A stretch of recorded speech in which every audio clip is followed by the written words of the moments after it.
Hello everyone, नमस्कार दोस्तों, स्वागत है आप सभी का एक बार फिर से डेली करंट अफेयर्स की क्लास में। और आज है दोस्तों आपकी 12 अप्रैल, और आज हम 12 अप्रैल से बनने वाले जितने भी मोस्ट इंपोर्टेंट करंट अफेयर्स की न्यूज है, इन सभी न्यूज को हम इस क्लास के अंदर डिस्कस करेंगे। लेकिन साथ ही उससे पहले एक बार मात्र हम लोग 2 मिनट के अंदर 11 अप्रैल के करंट अफेयर्स को क्विकली रिवीजन कर लेते हैं। उसके बाद हम लोग आज के क्वेश्चनों को डिस्कस करेंगे। और जो भी मेरे भाई बहन चैनल के अंदर पहली बार आए हो, वो चैनल को सब्सक्राइब करके बेल आइकन को जरूर प्रेस कर लीजिएगा, जिससे आपको आने वाली हर क्लास की नोटिफिकेशन मिलती रहे। वैसे तो दोस्तों आपकी जो करंट अफेयर्स की क्लास है ये डेली चलती है आपकी सुबह में 5:30 बजे। तो डेली में आप लोग सुबह में 5:30 बजे करंट अफेयर्स की क्लास से जुड़ना मत भूलिएगा। तो लास्ट क्लास के अंदर दोस्तों हम लोगों ने पढ़ा था कि अभी सबमरीन रेजोल्यूशन सैटेलाइट को लॉन्च करने वाली भारत की जो पहली प्राइवेट कंपनी है ये कौन सी बनी थी, तो टाटा एडवांस सिस्टम लिमिटेड। अप्रैल 2024 में क्ले कोर्ट पर मास्टर 1000 टूर्नामेंट में मैच जीतने वाले पहले भारतीय कौन बने थे, तो सुमित नागल। अभी जीग नामक एक नई स्वर्ण समर्थित जो मुद्रा है ये किस देश में शुरू की गई है, तो जिम्बाब्वे देश के अंदर। भारत ने किस देश में भी विदेशी सितवे बंदरगाह का संचालन करने का जो अधिकार है यह हासिल किया है, तो म्यांमार के अंदर। हाल ही में जो योग महोत्सव है इसका आयोजन किस स्थान पर किया है, तो महाराष्ट्र के पुणे के अंदर। भारतीय नौसेना के द्वारा हाफ मैराथन का जो आयोजन है ये किस शहर में किया जाएगा, तो ये अक्टूबर महीने में किया जाएगा नई दिल्ली के अंदर। अभी किस देश के हार्डेस्ट गीजर ये अफ्रीका के सबसे लंबी दौड़ लगाने वाले पहले व्यक्ति बने थे, तो ब्रिटेन के। हाल ही में जो गुड़ी पड़वा पर्व है ये किस राज्य में मनाया जाता है, तो महाराष्ट्र के अंदर।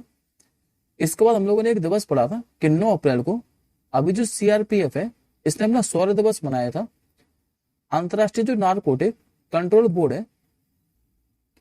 आज का आपका पहला क्वेश्चन है, हाल ही में सीनियर महिला राष्ट्रीय हॉकी टीम का जो कोच है ये किसे नियुक्त किया गया है। नाम है दोस्तों इनका हरेंद्र सिंह। तो करेक्ट आंसर होगा आपका ऑप्शन नंबर डी। दरअसल साथियों ये जो हरेंद्र सिंह है ये पूर्व भारतीय हॉकी खिलाड़ी है, और इन्हें 2012 के अंदर क्या है कि द्रोणाचार्य पुरस्कार से भी सम्मानित किया गया है। द्रोणाचार्य साथी जो पुरस्कार है ये उत्कृष्ट प्रशिक्षकों को ही प्रदान किया जाता है, और इस पुरस्कार के अंतर्गत कितनी इनामी राशि दी जाती है, तो 15 लाख रुपए की। बात करते हैं हॉकी इंडिया के बारे में, तो इसकी स्थापना कब हुई थी, तो 2008 के अंदर। जबकि वर्तमान में इसके अध्यक्ष कौन है, तो दीप टर्की। और एडिशनल इंफॉर्मेशन में याद रखिएगा कि अभी जो हार्दिक सिंह और सलीमा टेटे हैं इनको हॉकी इंडिया के द्वारा 2030 के सर्वश्रेष्ठ हॉकी खिलाड़ी के लिए चुना गया था। अब आज का दूसरा क्वेश्चन देखिए। अभी इसरो को किस मिशन के लिए 2024 के जॉन एल जैक स्वीगर्ट जूनियर पुरस्कार से सम्मानित किया गया है, तो ये किया अभी साथियों चंद्रयान 3 मिशन के लिए। आंसर होगा आपको ऑप्शन नंबर डी। दरअसल साथियों जो इंडियन स्पेस रिसर्च ऑर्गेनाइजेशन है इसके भी चंद्रयान मिशन 3 टीम को अमेरिका में स्थित स्पेस फाउंडेशन के द्वारा स्पेस डोमेन के लिए 2024 जॉन एल जैक स्वीगर्ट जूनियर पुरस्कार से सम्मानित किया है। जबकि ये पुरस्कार भारत की ओर से किसने प्राप्त किया है, तो भारतीय महावाणिज्य दूत, नाम इनका डीसी मंजूनाथ। और ये जो पुरस्कार है ये कब से प्रदान किया जा रहा है, तो 2004 से। आखिरी बार साथियों 2030 के जो पुरस्कार से ये किससे सम्मानित किया गया था, तो अमेरिका के हबल टेलीस्कोप को। अब एडिशनल इंफॉर्मेशन में देखिए, आज हम लोग चंद्रयान मिशन 3 के बारे में कंप्लीटली पढ़ने वाले हैं। जैसे कि यदि आप लोगों से पूछे कि इसरो ने जो चंद्रयान 3 मिशन है इसको कहां से लॉन्च किया था, तो आंध्र प्रदेश के श्रीहरिकोटा से। इसमें साथ ही जो लैंडर है इसका नाम था विक्रम, जबकि रोवर को क्या नाम दिया था, तो प्रज्ञान। लैंडर साथियों कब चंद्रमा पर सफलतापूर्वक उतरा था, दक्षिणी ध्रुव पर, तो 23 अगस्त 2030 को। और ये चंद्रमा का जो दक्षिणी ध्रुव है इस पर सफलतापूर्वक उतरने वाला पहला देश बना था भारत। और जिस बिंदु पर चंद्रयान 3 जो है ये लैंड किया था उस पॉइंट को नाम क्या दिया था, तो शिव शक्ति पॉइंट। बात करते हैं अब इसरो के बारे में, तो इसरो की स्थापना कब हुई थी? तो 15 अगस्त 1969 को। मुख्यालय इसरो का कर्नाटक के बेंगलुरु के अंदर, जबकि वर्तमान में इसके अध्यक्ष कौन है? नाम इनका एस सोमनाथ। ये वर्तमान में इसरो के अध्यक्ष हैं। अगला क्वेश्चन देखिए, अभी प्रसिद्ध वैज्ञानिक, नाम इनका पीटर हिग्स, इनका भी हाल ही में निधन हो गया है। ये किस शोध कार्य से जुड़े हुए थे? तो ये जुड़े थे साथियों गॉड पार्टिकल की खोज से। करेक्ट आंसर होगा आपको ऑप्शन नंबर बी। दरअसल साथियों ये ब्रिटिश है भौतिक वैज्ञानिक पीटर हिग्स, और इनका भी 94 वर्ष की आयु में निधन हो गया है। पीटर हिग्स ने क्या है कि हिग्स बोसोन पार्टिकल, जिसे गॉड पार्टिकल के नाम से जाना जाता है, इसकी खोज में महत्वपूर्ण भूमिका निभाई थी। और इस गॉड पार्टिकल के तहत ये समझाने में मदद मिली थी कि किस प्रकार जो बिग बैंग घटना है, इसके बाद सृष्टि की संरचना हुई थी। और इनको साथ ही फिजिक्स का नोबेल पुरस्कार भी दिया जा चुका है 2013 के अंदर। अब एक बार हम लोग हाल ही में हुए निधन व्यक्तियों के बारे में पढ़ लेते हैं। जैसे कि अभी सुप्रीम कोर्ट के वरिष्ठ वकील, नाम जिनका फलीएस नरीमन, इनका भी हाल ही में निधन हो गया था। महाराष्ट्र के पूर्व मुख्यमंत्री मनोहर जोशी का भी हाल ही में निधन हुआ था। और अभी गजल गायक के बारे में पढ़ा था हम लोगों ने, जिनका नाम था पंकज उदास, इनका भी अभी हाल ही में निधन हो गया है। नेक्स्ट क्वेश्चन देखिए, हाल ही में हेपेटाइटिस बी और सी के संक्रमण की संख्या के मामले में पहले स्थान पर जो है ये कौन सा देश रहा है? तो ये रहा साथियों अभी चीन देश, जो कि पहले स्थान पर है। और इसके बाद दूसरे स्थान पर कौन है? तो भारत। अच्छा साथियों, जो हेपेटाइटिस बी है और सी, ये जो रिपोर्ट है ये लिस्बन में आयोजित विश्व हेपेटाइटिस शिखर सम्मेलन के दौरान जारी की है। और जारी की किसने है? तो WHO ने। और इस रिपोर्ट के अनुसार संक्रामक हेपेटाइटिस वायरस बीमारी से क्या है कि भारत में 1.23 लाख लोगों की मौत हुई है। और इस मामले में क्या है कि भारत दूसरे स्थान पर है। अब पहले हम लोग हेपेटाइटिस के बारे में डिस्कस कर लेते हैं। तो जो हेपेटाइटिस बीमारी है ये एक विषाणु जनित रोग है। और ये किस अंग को प्रभावित करती है? तो लीवर को। इस बीमारी में होता क्या साथियों? तो लीवर क्या है कि लीवर में ऊपर की साइड में थोड़ी सूजन आ जाती है। और हेपेटाइटिस वायरस की है कि 5 मुख्य प्रकार है। एक तो hepatitis A, B, C, D और ई। हालांकि इस बीमारी से क्या है कि टीकाकरण के माध्यम से रोका भी जा सकता है। अब बात करते हैं हम लोग WHO के बारे में। तो इसका गठन हुआ था 7 अप्रैल 1948 को। मुख्यालय इसका जिनेवा के स्विट्जरलैंड के अंदर। और वर्तमान में इसके प्रमुख कौन है? तो डॉक्टर टेड्रोस अदनॉम गैब्रियस, ये वर्तमान में WHO के प्रमुख है। अगला क्वेश्चन देखिए, अभी एयर इंडिया ने अपने वैश्विक हवाई अड्डा परिचालन का जो मुख्य प्रमुख है ये किसे नियुक्त किया है? नाम है दोस्तों इनका जयराम सनमुगनम। करेक्ट आंसर होगा आपको ऑप्शन नंबर सी। ये जो साथी जयराज सनमुगनम है, इन्होंने बेंगलोर इंटरनेशनल एयरपोर्ट लिमिटेड के लिए भी काम किया है। और इनको भी क्या है कि एयर इंडिया ने अपने वैश्विक हवाई अड्डा परिचालन का प्रमुख नियुक्त कर दिया है। अब बात करते हैं एयर इंडिया के बारे में। तो इसका जो स्वामित्व है ये टाटा समूह के पास है, जबकि इसका मुख्यालय कहाँ है? तो गुड़गांव के अंदर। अध्यक्ष है इसके एन चंद्रशेखरन, जबकि इसकी CEO और मैनेजिंग डायरेक्टर कौन है? तो कैम्पेबल विल्सन। अब ये अपॉइंटमेंट से रिलेटेड क्वेश्चन है, तो एक बार आप लोग एडिशनल इन्फॉर्मेशन में देखिए।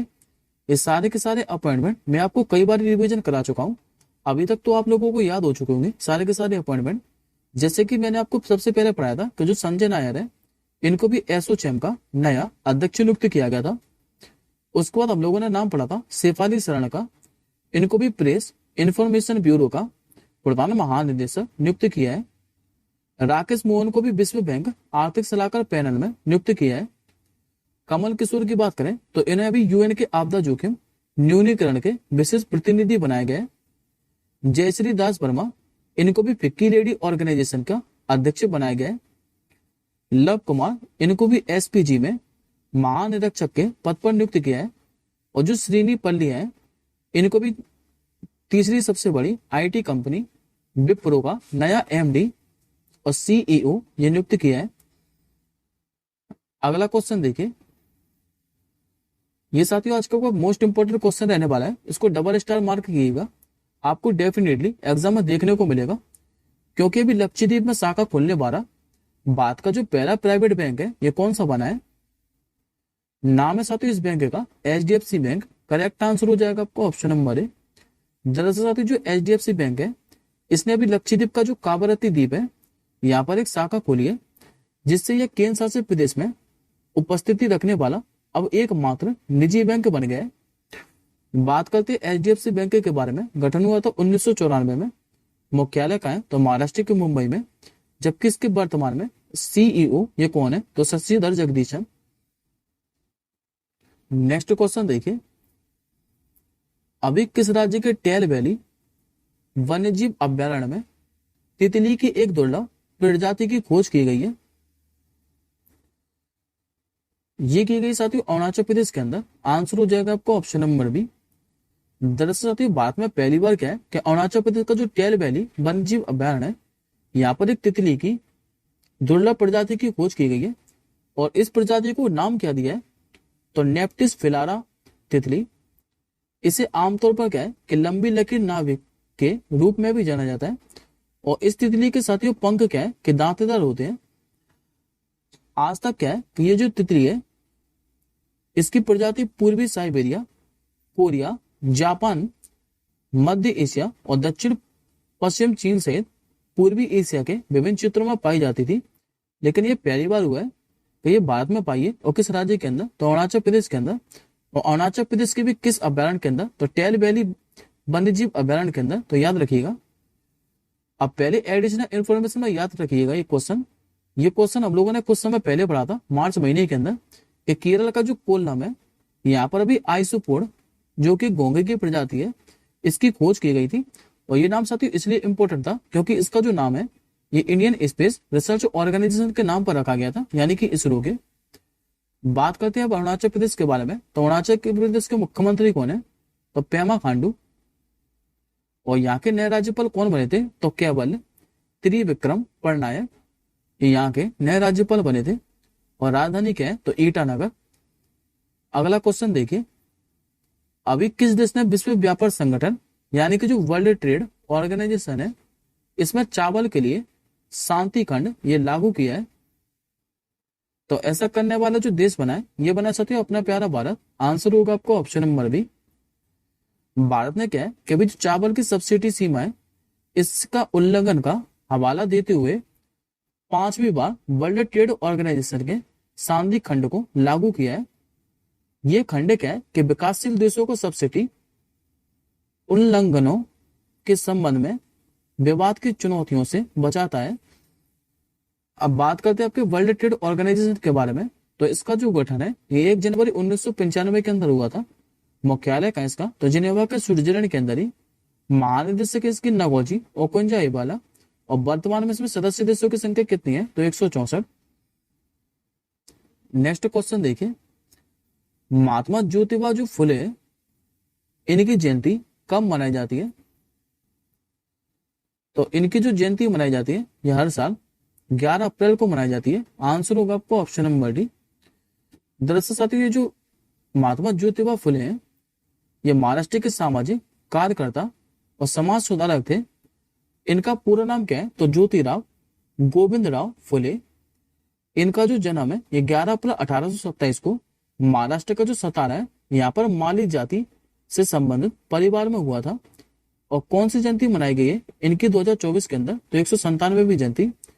इन्होंने साथियों अपनी पत्नी जो सावित्रीबाई फुले हैं, इनके साथ हसिया के समुदाय में महिलाओं व दलितों को शिक्षा से जोड़ने का कार्य भी किया था। और अपनी पत्नी को शिक्षित कर 1848 के अंदर महाराष्ट्र का जो पुणे है यहाँ पर लड़कियों के लिए पहला स्वदेशी स्कूल भी शुरू किया था। जबकि साथियों इनको 1888 के अंदर विट्ठल राव कृष्ण जी जो बंडेकर है, इनको महात्मा की उपाधि दी थी। जबकि इनका निधन कब हुआ था? तो 28 नवंबर 1890 को 63 वर्ष की आयु में। अब एक बार हम लोग सारे डेज को फटाफट से रिवीजन कर लेते हैं। जैसा कि हम लोगों ने 1 अप्रैल को पढ़ा था उत्कल दिवस, यानी कि उड़ीसा राज्य का स्थापना दिवस। फिर हम लोगों ने 2 अप्रैल को पढ़ा था वर्ल्ड ऑटिज्म अवेयरनेस डे। 3 अप्रैल को हमने कोई दिवस नहीं पढ़ा था। 4 अप्रैल को हम लोगों ने पढ़ा था इंटरनेशनल माइन अवेयरनेस डे, यानी कि अंतर्राष्ट्रीय खदान जागरूकता दिवस। 5 अप्रैल से इस बार हम लोगों ने 2 दिवस पढ़े हैं। एक तो पढ़ा था हम लोगों ने राष्ट्रीय समुद्री दिवस, और दूसरा हम लोगों ने पढ़ा था कि जो अंतर्राष्ट्रीय विवेक दिवस है ये कब मनाया जाता है, तो 5 अप्रैल को। 6 अप्रैल को हम लोगों ने पढ़ा था शांति और विकास के लिए अंतर्राष्ट्रीय खेल दिवस, ये हर साल मनाया था आपका 6 अप्रैल को। 7 अप्रैल को आपका हर साल मनाया था वर्ल्ड हेल्थ डे, यानी कि विश्व स्वास्थ्य दिवस। इसके बाद हम लोगों ने सीधा पढ़ा था 10 अप्रैल को वर्ल्ड होम्योपैथी डे। तो याद रखिएगा। आज का ये आपका आखिरी क्वेश्चन है कि अभी हुरून ग्लोबल यूनिकॉर्न इंडेक्स 2024 जारी की गई है, और इस इंडेक्स के अनुसार भारत यूनिकॉर्न के मामले में कौन से स्थान पर रहा है। तो भारत जो रहा है ये इस बार तीसरे स्थान पर रहा है। आंसर होगा आपको ऑप्शन नंबर सी। दरअसल भारत में साथ ही 67 यूनिकॉर्न है, और 67 यूनिकॉर्न के साथ भारत तीसरे स्थान पर है। ये इंडेक्स अगर आप लोगों से पूछे कि जारी किसके द्वारा की गई है, तो हुरून रिसर्च इंस्टीट्यूट के द्वारा। पहले हम लोग शीर्ष स्थान वाले देशों के बारे में बात कर लेते हैं। तो सबसे ज्यादा जो यूनिकॉर्न कंपनी है ये अमेरिका के अंदर है 703, और अमेरिका है पहले स्थान पर। चीन है 370 यूनिकॉर्न के साथ दूसरे स्थान पर, जबकि भारत है 67 यूनिकॉर्न के साथ तीसरे स्थान पर। यदि शहर के हिसाब से बात करें भारत में, तो सबसे ज्यादा जो यूनिकॉर्न है ये कर्नाटक की राजधानी बेंगलुरु के अंदर है 32 यूनिकॉर्न, और दूसरी जो शहर है ये 14 यूनिकॉर्न के साथ मुंबई है। अच्छा साथी, यूनिकॉर्न कंपनी कब बनती है, तो याद रखिएगा किसी भी स्टार्टअप की जो वैल्यू है ये $1 बिलियन हो जाती है, तो उस कंपनी को यूनिकॉर्न कंपनी का दर्जा दे दिया जाता है। और अगर यूनिकॉर्न की वैल्यू 10 बिलियन हो जाए तो उसे डेकाकॉर्न का दर्जा दिया जाता है। और हाल फिलहाल में अभी हम लोगों ने मार्च महीने के अंदर पढ़ा था कि 2024 का भारत का दूसरा यूनिकॉर्न कौन बना था, तो परफ्यूज। ये क्वेश्चन हम लोगों ने मार्च महीने के अंदर ही पढ़ा है, तो याद रखिएगा इसी से रिलेट कर। अब आज का आपका क्वेश्चन ऑफ द डे है कि हाल ही में जारी बिजनेस एनवायरमेंटल रैंकिंग 2024 में भारत जो है ये अपना कौन से स्थान पर रहा है, और ये भी बताइएगा कि पहले स्थान पर कौन सा देश है। हम जल्दी मिलेंगे अगली क्लास के साथ ही, तब तक के लिए जय हिंद, वंदे मातरम।